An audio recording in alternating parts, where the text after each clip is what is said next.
At my dad's retirement dinner, he lifted his glass and announced, "Only the children who've made me proud are truly mine." Everyone clapped and cheered until he turned to me and said, "You can leave now." I stood up slowly, but when my husband rose beside me, what he did next left everyone completely shocked. Can you imagine being told to your face that you're not really family? That your life's work is an embarrassment?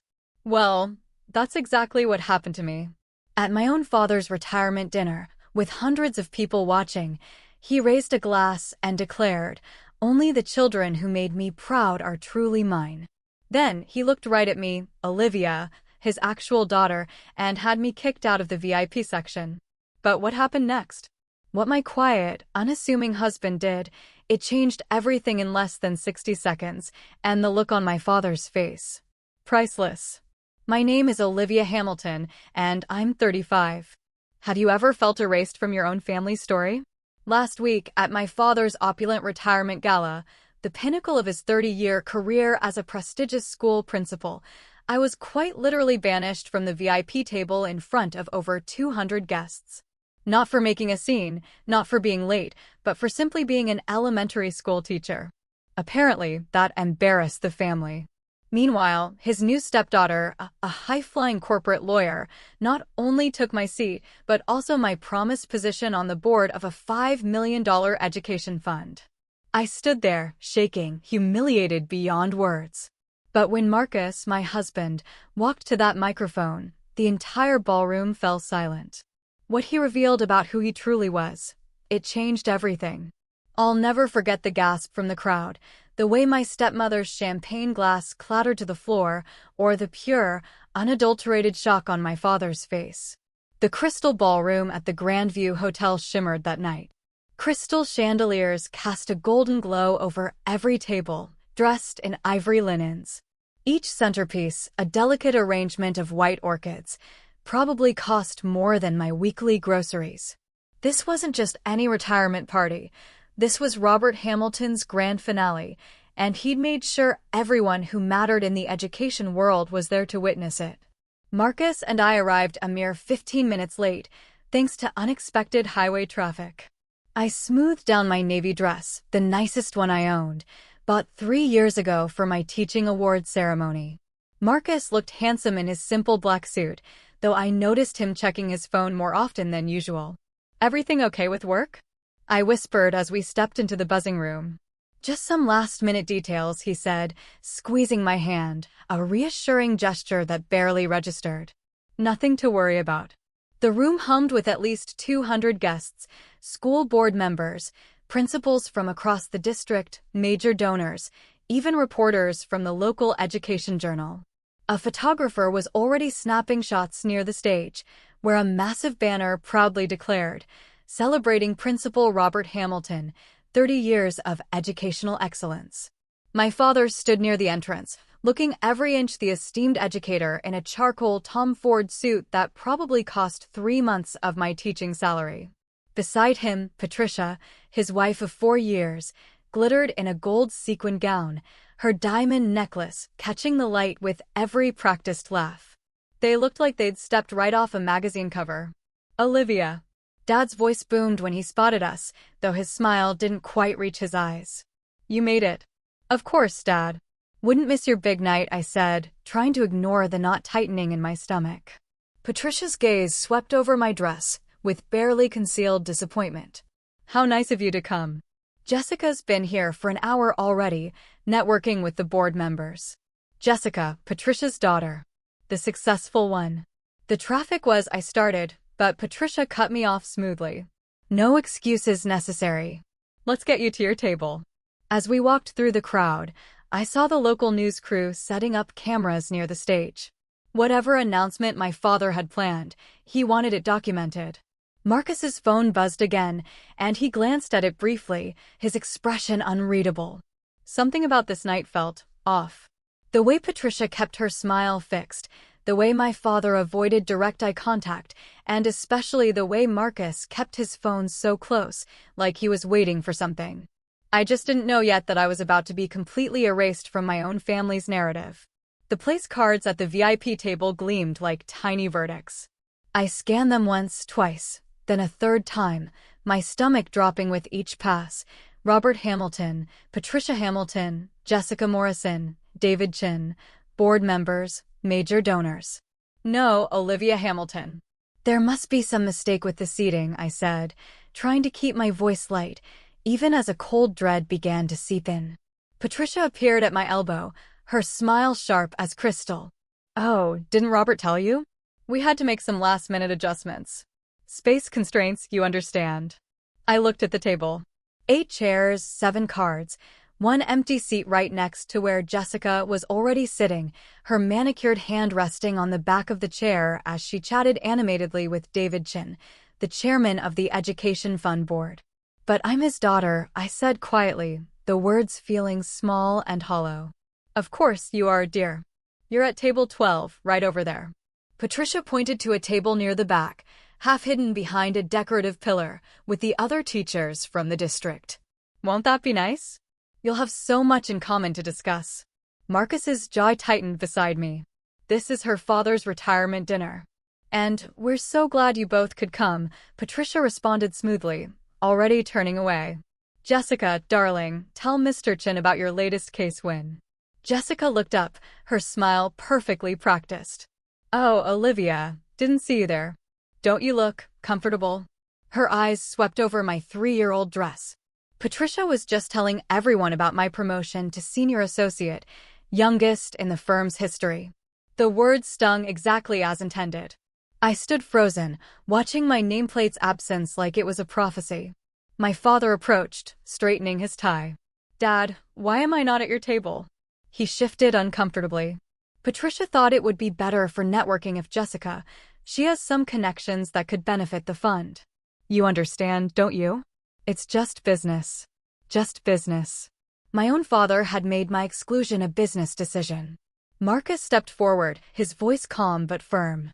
Where exactly is Olivia supposed to sit? Table 12 is perfectly fine, my father said, not meeting my eyes. Many distinguished educators there. Distinguished educators. Code 4, the people who didn't matter enough for the VIP table. Jessica's laugh rang out as she touched David Chen's arm, discussing something about corporate sponsorships. She was sitting in my chair, living my moment, and everyone seemed perfectly fine with it. Marcus's phone vibrated. He glanced at it, and something flickered in his expression. Was that satisfaction? Come on, I whispered, tugging his arm. Let's just go to table 12. But I couldn't shake the feeling that I'd just been demoted in my own family hierarchy. Table 12 felt like exile. As we made our way through the ballroom, Patricia's voice carried over the classical music. Each word precisely aimed for maximum impact. This is Jessica, my daughter, she announced to a circle of donors. Senior associate at Foster and Associates. She just won a multi-million-dollar case for the Peterson Foundation. A pause then. Oh, and that's Robert's daughter, Olivia, heading to the back. She teaches elementary school at PS 48, the public one. The way she said public made it sound like a disease. Marcus's hand found mine under table 12's polyester tablecloth, a far cry from the VIP table silk. Around us sat 5 other teachers, all looking slightly uncomfortable in their best clothes, clearly aware they were the bargain seats at this premium event. 3rd grade, right? Asked Mrs. Chin, a middle school math teacher. I heard you won Teacher of the Year last year. I did, I said, managing a smile. That's wonderful, she replied. But we both heard the unspoken truth. Wonderful didn't get you to the VIP table. From across the room, Jessica's voice rang out confidently as she discussed international tax law with someone from the mayor's office.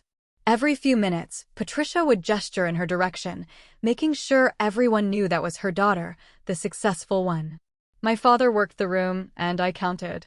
He introduced Jessica to 12 people in 15 minutes. He walked past our table twice without stopping. Marcus squeezed my hand tighter. His phone lit up with a message, and I caught a glimpse. Confirmation received. Ready when you are. What's that about? I asked. Just work, he said. But there was something in his tone I couldn't quite place. How are you holding up? I'm fine, I lied. No, you're not. His brown eyes met mine, steady and warm. And you shouldn't have to be. From the VIP table, another burst of laughter. Patricia was now telling someone about Jessica's Harvard Law degree, loud enough for our corner to hear. We're just so proud of what she's accomplished. It takes real ambition to reach those heights. Real ambition. Unlike teaching 8-year-olds to read, apparently. Mrs. Chin leaned over sympathetically. Family events can be complicated. I nodded, watching my father beam at Jessica as she showed him something on her phone. Probably her latest bonus statement. Meanwhile, I had 28 students' handmade thank you cards in my desk drawer, but those didn't translate to networking opportunities. Marcus typed something quickly on his phone, then put it away. Whatever you're planning, I whispered, don't. It's not worth it. He kissed my temple. You're always worth it. The lights dimmed slightly as my father took the stage, tapping the microphone with practiced authority. 200 faces turned toward him, and the photographer positioned himself for the perfect shot. Thank you all for joining us tonight, Dad began, his voice carrying that principal's authority I'd grown up admiring. As I stand here preparing to close this chapter of my career, I'm overwhelmed by gratitude. He launched into acknowledgments, the school board, fellow principals, major donors. Then came the personal section. My heart rate picked up. Surely now, I thought. I'm blessed with a wonderful family, he said, gesturing to the VIP table.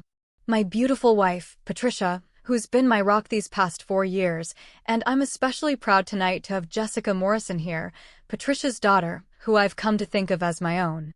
As my own. The words hit like ice water. Jessica just made senior associate at Foster & Associates, the youngest in their history. Harvard Law, summa cum laude. She represents everything we hope education can achieve, ambition, excellence, and the drive to reach the very top of her field. The applause was enthusiastic. Jessica stood, waving graciously, her red designer dress catching every light. The photographer snapped multiple shots. I waited. Surely now he'd mention me? Family is everything, right? Dad continued, moving on to thank the catering staff. That was it. His other daughter, the one who'd followed in his footsteps into education, didn't merit a mention. 30 years in education, and he couldn't acknowledge the daughter who became a teacher. Mrs. Chin touched my arm gently. That was expected, I finished, surprised by how steady my voice sounded. But inside, memories flooded back, Dad missing my college graduation because Patricia had planned a cruise. Forgetting my birthday 2 years running. The Christmas dinner where Jessica's promotion dominated every conversation while my Teacher of the Year award went unmentioned. You know what? Marcus said suddenly, his voice carrying an odd note. I just remembered something. The first time you told me about winning that teaching award, you were so excited you called your dad immediately. He paused. He said he'd call you back. Did he ever? The answer sat between us. Heavy as stone. No, he never called back. On stage, Dad was now telling a funny story about his first day as principal. The crowd laughed warmly. He was charming, commanding, everything a leader should be, everything a father should be, except to the daughter who disappointed him by choosing passion over prestige. Marcus's phone buzzed. He read the message, and, for the first time tonight, he smiled. What? I asked. Just remembering why I married a teacher, he said, and why that matters more than anyone in this room realizes. If you've ever felt invisible in your own family, or like your achievements don't matter because they're not flashy enough, let me tell you what happened when things got even worse. Because my father's next announcement changed everything I thought I knew about my place in the family. My father returned to the microphone, his expression shifting to what I recognized as his important announcement face, the same one he'd worn when telling me about marrying Patricia. Now for the evening's major announcement, he said, commanding instant silence. As you know, the Hamilton Education Fund has received a generous commitment of $5 million from TechEdu Corporation. Appreciative murmurs rippled through the crowd. $5 million was substantial, even for this well-heeled audience. This fund will provide scholarships and resources for emerging educational leaders, Dad continued. And tonight, I'm thrilled to announce who will take my seat on the fund's board of directors when I retire. My breath caught. This was it. The position he'd promised me 3 years ago when the fund was first established. "When I retire, Olivia, you'll carry on the family tradition," he'd said. "Your classroom experience will be invaluable."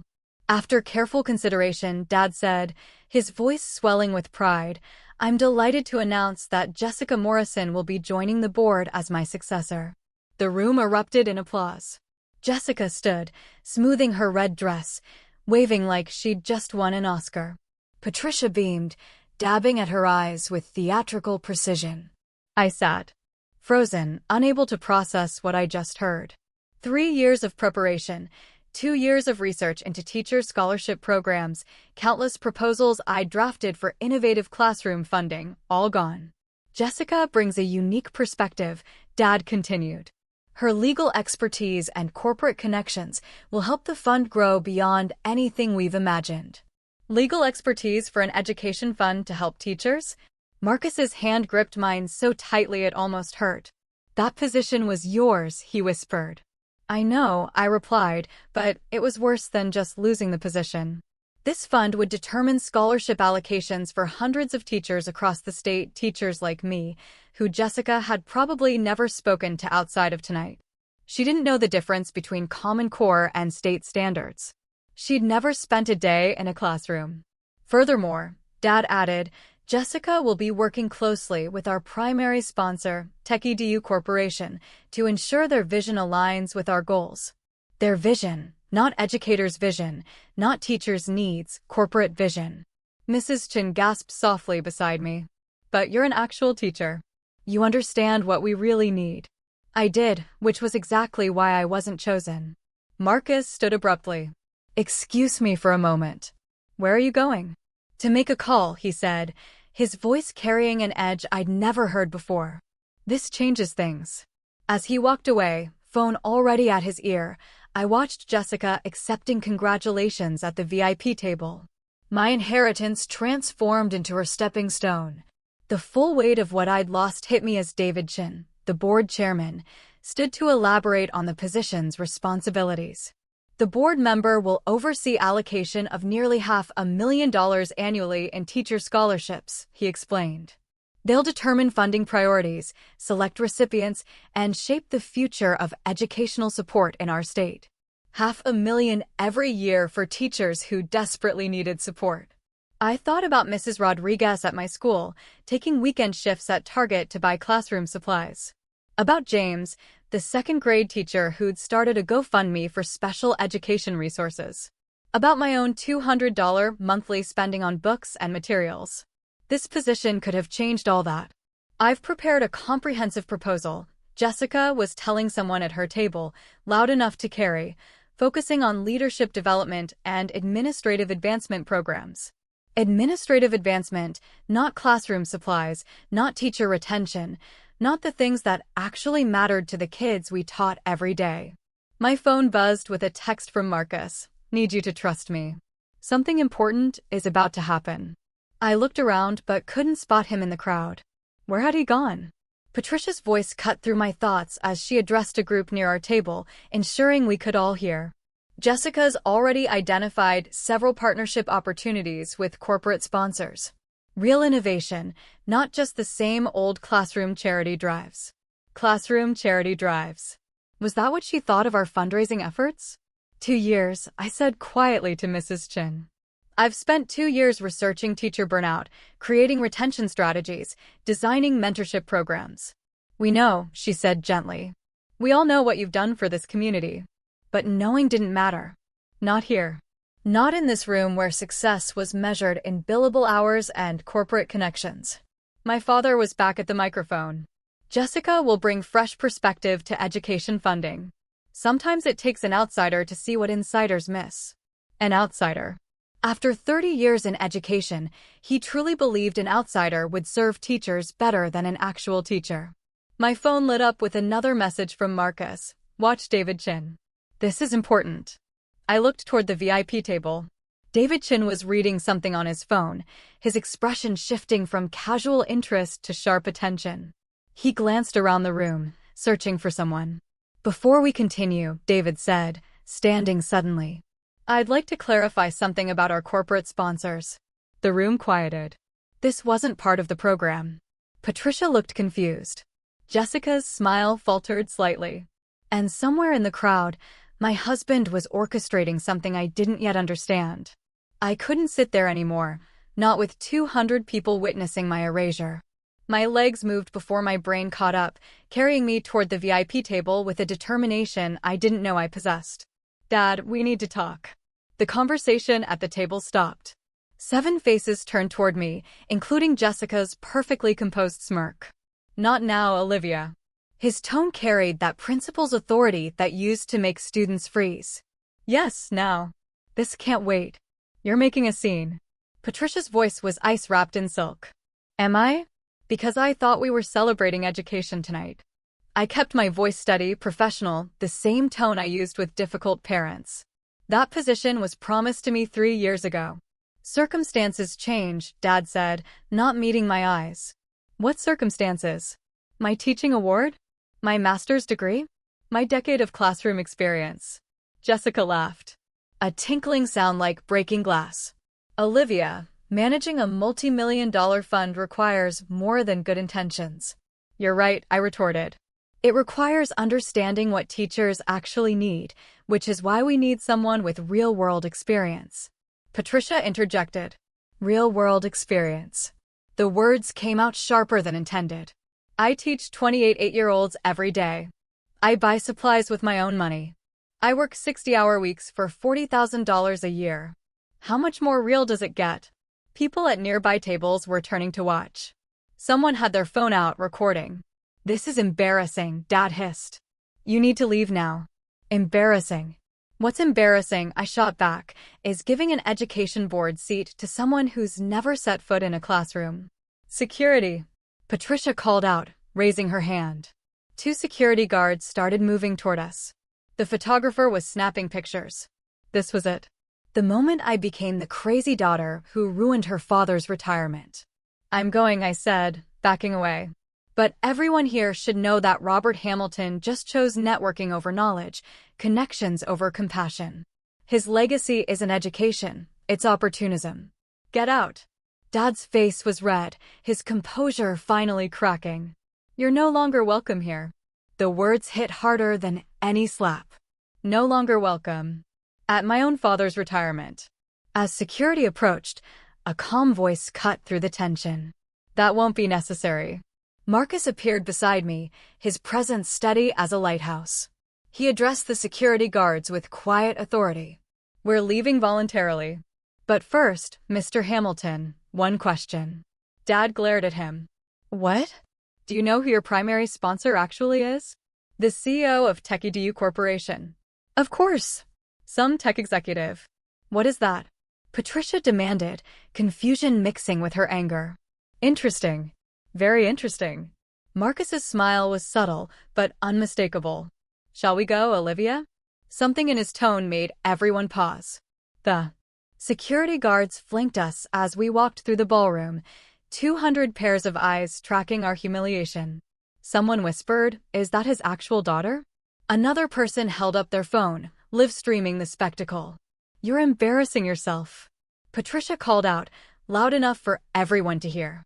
This is what happens when you can't accept your limitations. I stopped walking, turned back. The entire room held its breath.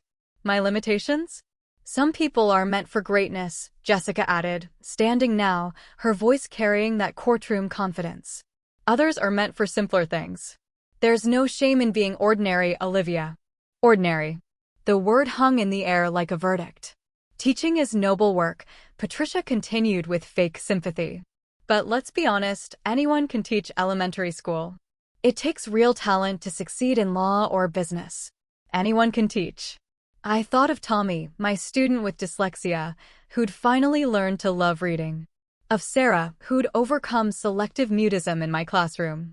Of the 17-hour days, the differentiated instruction, the child psychology courses, the endless patience required to shape young minds. You're right, I said quietly. Anyone can stand in front of a classroom. Not everyone can teach. There's a difference. Dad stood up at the VIP table, his face burgundy with rage. Security, escort them out now. Robert, David Chin interjected. Perhaps we should stay out of this, David. This is family business. Family business. Being publicly humiliated was family business. The guards moved closer, and one touched my elbow. "Ma'am, we need you to leave. Don't touch my wife." Marcus's voice was still wrapped in velvet. The guard immediately stepped back. "Or what?" Dad challenged. "You'll both leave. Please do. Jessica's announcement is the only one that matters tonight." Marcus pulled out his phone, typed something quickly. "You're absolutely right, Robert. Jessica's announcement does matter. In fact, it matters to quite a few people." "What's that supposed to mean?" Patricia demanded. "You'll find out." Marcus pocketed his phone. "David, you might want to check your email. I just sent you something important." David Chin frowned, pulling out his phone. His eyes widened as he read. "What did you, Dad?" started. "Nothing that wasn't already in motion," Marcus said calmly. "Olivia, let's go. We don't need to be here for what happens next." As we walked toward the exit, I heard David Chen's urgent voice. "Robert, we need to talk now." The last thing I saw was my father's confused face as David Chen showed him something on his phone, and Patricia's perfectly composed expression beginning to crack. We were almost at the ballroom doors when Marcus stopped abruptly. "Actually, I've changed my mind." He turned back toward the room, his stride purposeful. I'd never seen him like this. Usually, my husband was the quiet one, content to support from the sidelines. But something had shifted. "Marcus, what are you doing?" "Something I should have done the moment they changed your seat." He walked straight to the stage, taking the stairs two at a time. "Excuse me, Mr. Hamilton," Marcus said into the microphone, his voice carrying that same calm authority I'd heard him use on conference calls. "One quick question before we go." Dad looked ready to explode. "Get off that stage. Just one question. You mentioned TechEdu Corporation is providing $5 million to your fund. That's quite impressive. Do you know much about TechEdu?" "What kind of question is that?" Patricia shrieked. "Security." But David Chin raised his hand, stopping security. "Let him speak, Robert. This is relevant." Marcus continued, unruffled.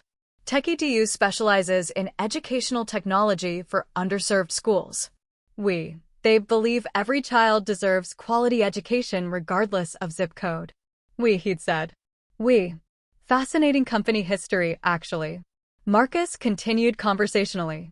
Founded 5 years ago by someone who watched his mother struggle as a public school teacher. She spent her own money on supplies, worked weekends without pay, never got the recognition she deserved. Sound familiar? The room was dead silent now. Even the catering staff had stopped moving. The founder promised himself that when he had the means, he'd support teachers properly. Not with empty words or photo ops, but with real resources. Marcus looked directly at my father. That founder believed teachers like Olivia, the ones who stay late tutoring struggling students, who spend their summers designing innovative curricula, who see potential where others see problems, those teachers deserve more than a seat at the back of the room. "What's your point?" Dad demanded, though his voice had lost its edge. "My point is that TechEdu's funding comes with specific conditions. Values alignment, they call it. The company is very particular about who manages their donations." David Chin was typing furiously on his phone now, his expression increasingly alarmed. "Marcus," I whispered, pieces clicking into place. The conference calls he took in his home office, the educational journals on his nightstand, the way he always knew exactly what my classroom needed. "The contract terms," Marcus said, his voice still conversational, "are quite specific about the kind of leadership TechEdu expects. Strange that you didn't review them more carefully." My father's face had gone from red to pale. "You're not. You can't be." Marcus smiled. It wasn't a cruel smile, just matter of fact. "Interesting assumptions, Mr. Hamilton." David Chin stepped forward, his phone in hand, voice urgent. "Robert, we need to discuss this immediately. The contract specifications." "What contract specifications?" Patricia demanded, her composure finally cracking. Marcus pulled out his own phone, reading from the screen. Section 7.3. Fund management must prioritize classroom educator experience. Section 7.4. Board positions should reflect diverse educational backgrounds with preference for active teachers. He looked up. "Should I continue?" Jessica laughed nervously. This is ridiculous. You can't seriously suggest. I'm not suggesting anything, Marcus interrupted smoothly. I'm simply reading from a binding legal document, one that Mr. Hamilton signed 6 weeks ago. My father grabbed the contract from David Chin, scanning it frantically. His face went even paler. Furthermore, Marcus continued, TechEDU reserves the right to withdraw funding if these conditions aren't met. It's all there in black and white. You set us up. Patricia hissed. No, we offered $5 million with clear conditions. You just assumed you could ignore them. Marcus's voice remained perfectly professional. Interesting how you never bothered to ask who ran TechEDU. You saw the money and assumed the details didn't matter. I noticed something then. The TechEDU logo on the massive backdrop behind the stage. The same stylized apple with a graduation cap I'd seen on Marcus's laptop screen dozens of times. How had I missed it? This is entrapment. Jessica stood up, her lawyer instincts kicking in. Actually, it's contract law, Marcus replied. Your specialty, I believe. Then you'll appreciate Section 12.1. Any public announcement of board positions without sponsor approval constitutes breach of contract.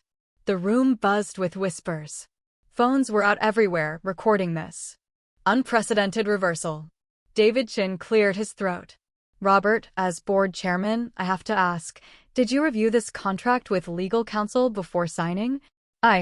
Patricia said Jessica had reviewed it.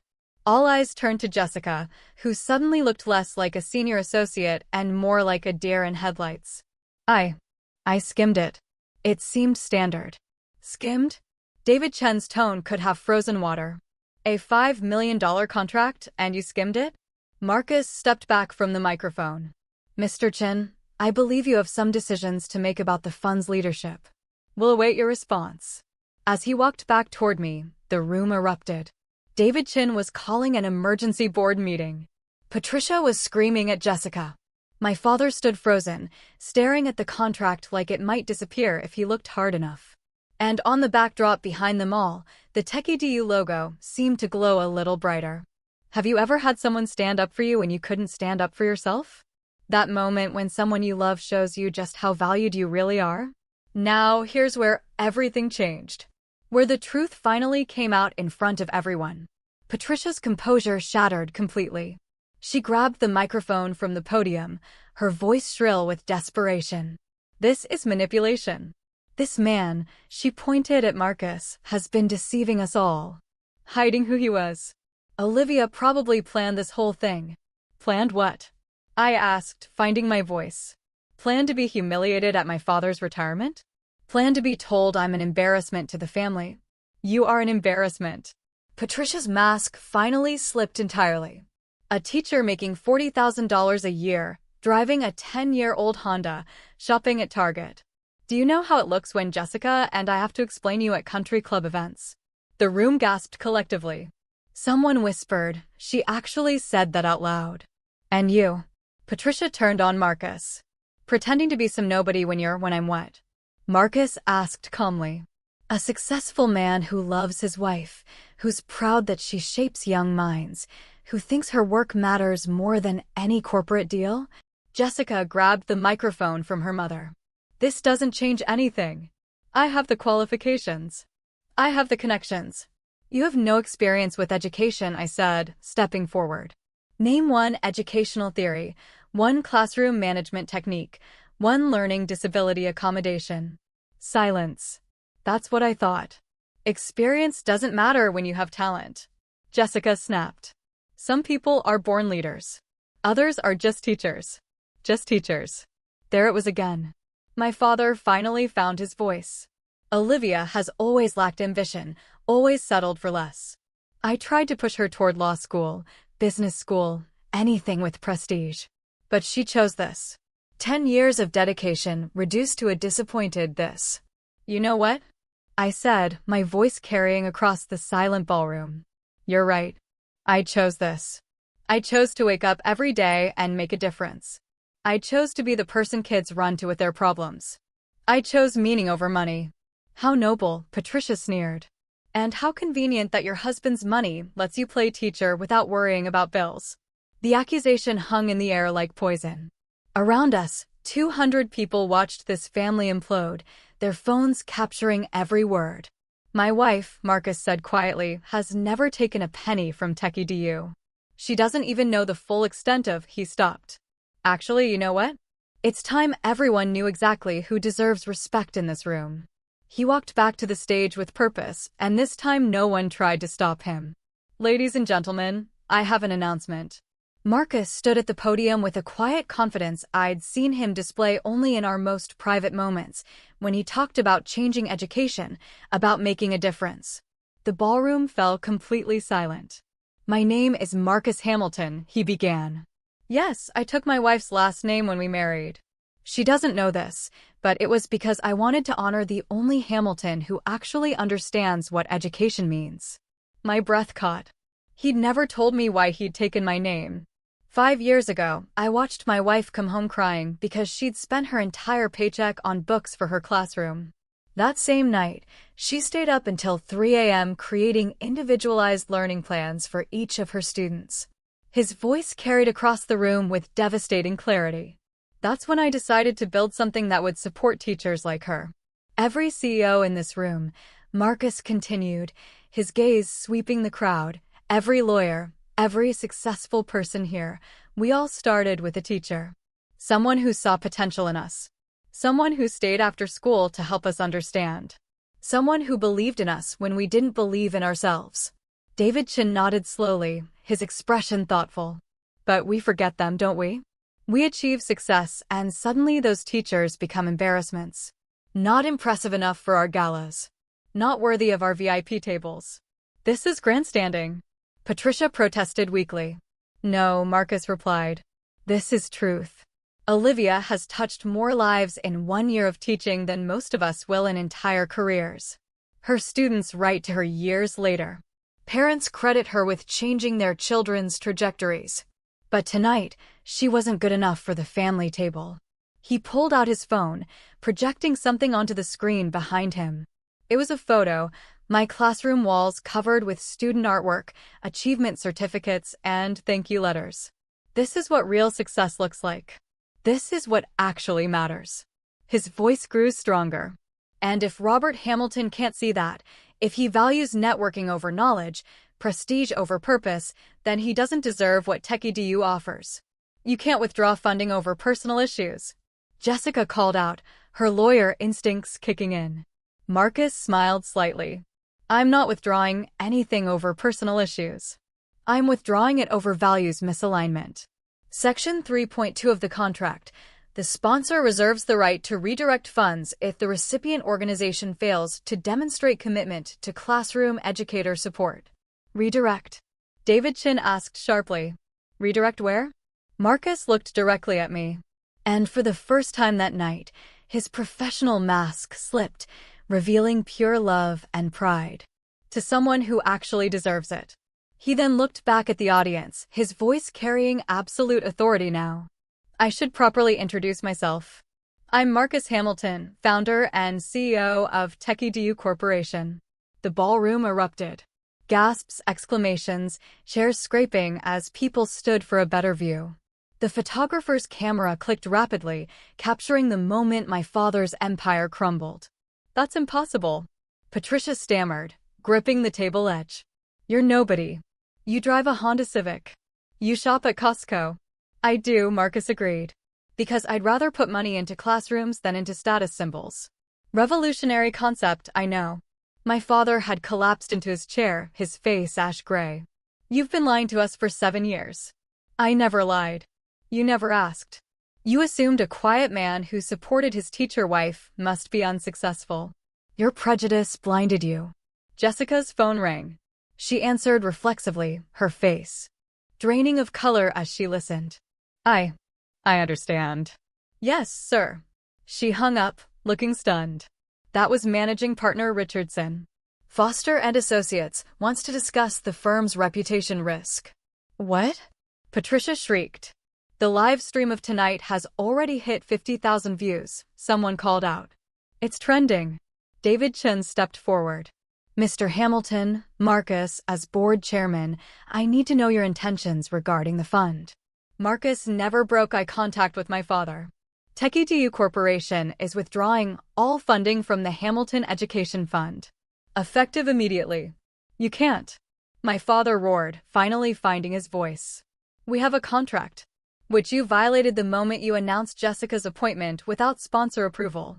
Your own lawyer should have caught that. He glanced at Jessica. Oh, wait. The irony was devastating. Jessica's incompetence had given Marcus the perfect exit clause. Furthermore, Marcus continued, I'm establishing a new fund, the Olivia Hamilton Excellence in Teaching Foundation. $5 million managed by actual educators for actual educators. The teachers at Table 12 started applauding. Then Table 11 joined. Soon half the room was clapping. All the educators who had been relegated to the back. All the ordinary people who actually understood what mattered. David, Marcus addressed the board chairman. I'd like you to consider chairing the new foundation. We need someone with your integrity. David Chin looked between Marcus and my father, his decision clear. I'd be honored. This is theft. Patricia screamed. We'll sue. Please do, Marcus said calmly. I'm sure the publicity will be wonderful for everyone involved. Principal's wife calls teachers' embarrassments has such a nice ring to it. My father stood slowly, his dignity in tatters. His legacy destroyed in minutes. Olivia, you've ruined everything. But I wasn't looking at him anymore. I was looking at my husband, the man who just revealed himself as my fiercest protector, my quietest champion. Effective immediately, Marcus announced, his voice carrying the finality of a judge's gavel. Techie Corporation withdraws all funding from the Hamilton Education Fund. The words echoed through the ballroom like thunder. $5 million gone in a single sentence. You can't do this. My father lurched toward the stage. That money was promised, the announcements were made, the programs were planned. Plans change, Marcus said, echoing my father's earlier words back to him. Isn't that what you told Olivia about her board position? David Chin was already on his phone, likely calling an emergency board meeting. Other board members huddled together, their whispers urgent and panicked. This is vindictive, Jessica accused, her voice shaking. You're punishing a fund that helps children because of a family dispute. No, Marcus corrected. I'm redirecting resources to people who actually understand education. The contract explicitly states that Techie funds must support classroom educators. Giving control to someone who's never taught violates our core mission. She was going to learn. Patricia protested desperately. From whom? Marcus's tone remained professionally cold. From the teacher you just called an embarrassment? From the daughter Mr. Hamilton couldn't acknowledge in his speech. The live stream comments were scrolling rapidly on someone's phone screen nearby. Justice. Finally, someone stands up to nepotism. That teacher deserves better. Mr. Hamilton, David Chin spoke up, his decision made. Given this development, the board needs to reconvene immediately. Jessica's appointment is obviously void without funding. This is a conspiracy. Patricia spat. You all planned this. We planned nothing, I said, finding my voice. You created this situation with your choices. Every insult, every slight, every moment you made me feel worthless. You built this outcome yourselves. My father's shoulders sagged.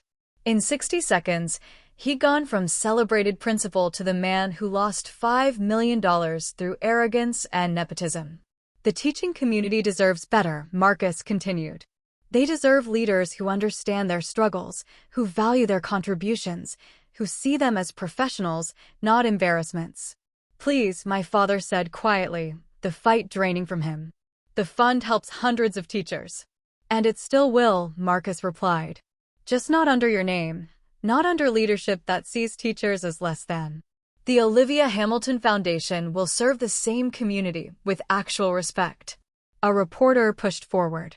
Mr. Hamilton, are you saying this was personal? Marcus considered the question. I'm saying that values matter. If you can't respect teachers, you shouldn't control teacher funding.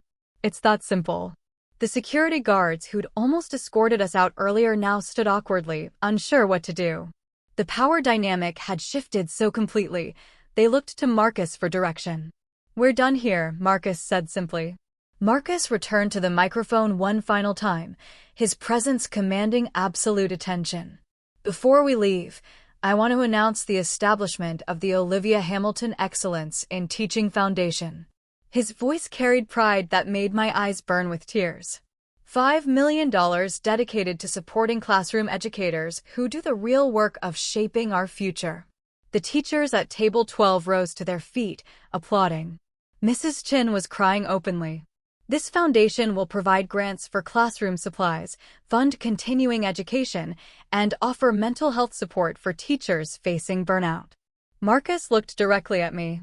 It will be chaired by someone who understands what teachers actually need, because she is one.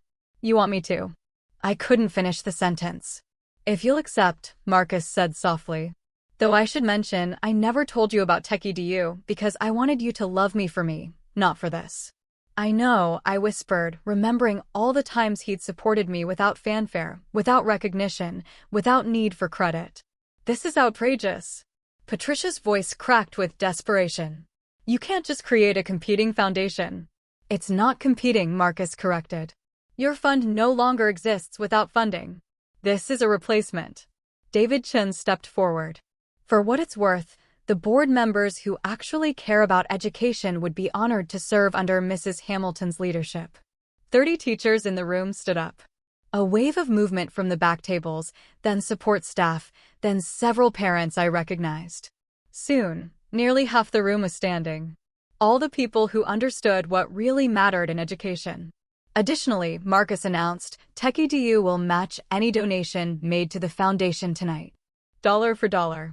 Immediately, phones came out. The head of the local teachers union called out 10,000FROMOUREMERGENCYFUND.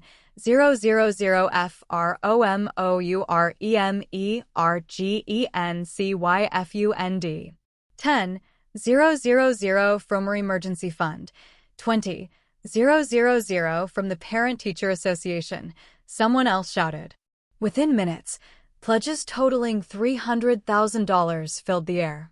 With matching, we'd raised over $500,000 in addition to the base funding. Jessica stood frozen, watching her carefully planned future crumble. The board position, the prestige, the networking opportunities, all evaporating because she'd skimmed a contract. This won't stand, she said weakly. There are legal implications. You're right, Marcus agreed. Your firm will probably want to discuss how their senior associate missed crucial contract terms that cost a client $5 million. That does have legal implications. Her phone rang again. She looked at the screen and didn't answer. Mrs. Hamilton, David Chin addressed me formally. Would you accept the position of founding chair? I looked at my father, who sat defeated at his VIP table. His grand retirement transformed into public humiliation. Then at Marcus, who'd protected me while respecting my independence. I accept. Jessica's phone wouldn't stop ringing. Each call she declined made the next one come faster. Finally, she had to answer. Yes, Mr. Richardson. Her voice was barely audible, but in the hushed ballroom, we could all hear. I understand. Yes, sir. The live stream. I know. Tomorrow morning. Yes, sir. She hung up, her hands trembling. The senior associate who'd strutted in designer heels now looked like a law student who'd failed the bar. They want to discuss damage control, she said numbly. The firm's biggest education clients saw the stream. They're reconsidering their representation. What did you expect? Mrs. Chen asked, not unkindly. You publicly insulted an entire profession. Teachers are parents, too. They're voters, they're clients. The reality was sinking in. Jessica hadn't just insulted me. She'd insulted every teacher watching. Every parent who valued education. Every person who remembered a teacher who'd changed their life. Patricia grabbed her daughter's arm. We'll fix this. We'll issue a statement. We'll say you were misquoted. It's live streamed, Mom, Jessica said flatly. 50,000 views and climbing. The legal blogs are already picking it up. Lawyer who skimmed multi-million-dollar contract calls teachers worthless. Her phone buzzed with a text. She read it and actually laughed. A broken, disbelieving sound. The State Bar wants to discuss my public conduct. Apparently, demeaning educators violates professional ethics standards. Marcus spoke quietly. Actions have professional consequences. You chose to build your career on stepping on others. Now others are stepping back. This is your fault. Patricia turned on me viciously. If you just accepted your place, her place, Marcus interrupted. Her place is wherever she chooses to stand. And tonight, she's standing as the head of a foundation that will actually help teachers, not just use them for photo opportunities. David Chin cleared his throat. Robert, the board needs your resignation letter by Monday. Given tonight's events, your continued involvement would be problematic. My father didn't respond. He sat staring at the tablecloth, aging years in minutes. For what it's worth, I said quietly, I never wanted this. I just wanted to be included, to be valued, to have my father proud of what I do. I was proud, he said hoarsely. I just wanted more for you. More than shaping the future? More than being loved by 28 kids who think I hung the moon? More than making a real difference? I shook my head. That's not more, Dad. That's just different. And different isn't better. Jessica's phone rang again. Another client pulling out. Another consequence landing. The empire built on dismissing teachers was crumbling. One phone call at a time. By the time we left the ballroom, the video had gone viral. 2 million views in 3 hours. The hashtag Teachers Deserve Respect was trending nationally. My phone hadn't stopped buzzing, messages from former students, fellow teachers, parents who'd heard what happened. The story had struck a nerve. Every teacher who'd been told they were just a teacher. Every educator who'd been asked, but what's your real job? The internet never forgets, Marcus said as we sat in our car, watching the numbers climb on social media. The fallout was swift and merciless. Screenshots of Patricia calling teachers an embarrassment became memes. Jessica's "Some people are meant for greatness. Others for teaching" was printed on protest signs outside Foster and Associates by morning. My father's reputation, built over 30 years, destroyed in one night. The principal who didn't value teachers. The educator who saw education as embarrassing. The irony was devastating. 3 days later, the school board released a statement. In light of recent events, Robert Hamilton has voluntarily accelerated his retirement, effective immediately.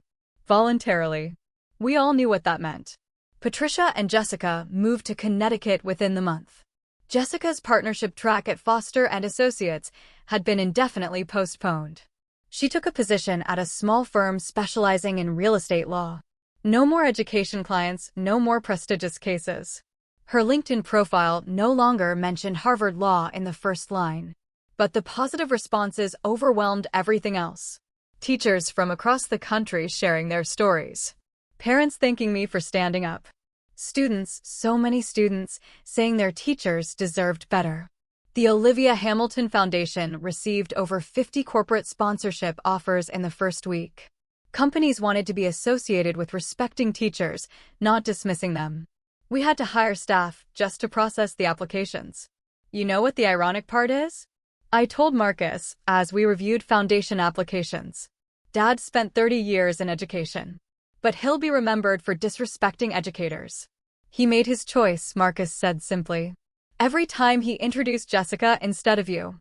Every time he valued prestige over purpose. Choices have consequences. A month later, we held our first foundation board meeting. David Chin, 5 veteran teachers, 2 parent advocates, and me. No lawyers unless they taught. No business executives unless they'd volunteered in classrooms. Just people who understood that teaching wasn't less than. It was everything. The meeting was at table 12 of the same ballroom. We'd specifically requested it. From the back tables to the boardroom, Mrs. Chin said with a smile. That's quite a journey. No, I corrected. From the classroom to the boardroom, that's the journey that matters. 6 weeks after the gala, my father called. I'd been expecting it. Patricia had left him 2 weeks prior, moving to Connecticut to be near Jessica. The house is too big for one person, he said. The silence was deafening. Olivia, we need to talk. We're talking now. In person, please. His voice sounded older, fragile. I need to apologize. Do you? I asked. Or do you need forgiveness to salvage your reputation? A long pause. You've become harsh. No, Dad. I've become clear. There's a difference.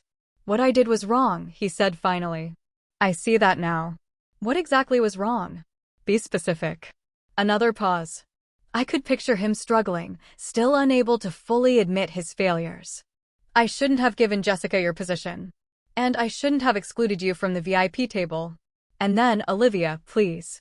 You've made your point. You've destroyed everything.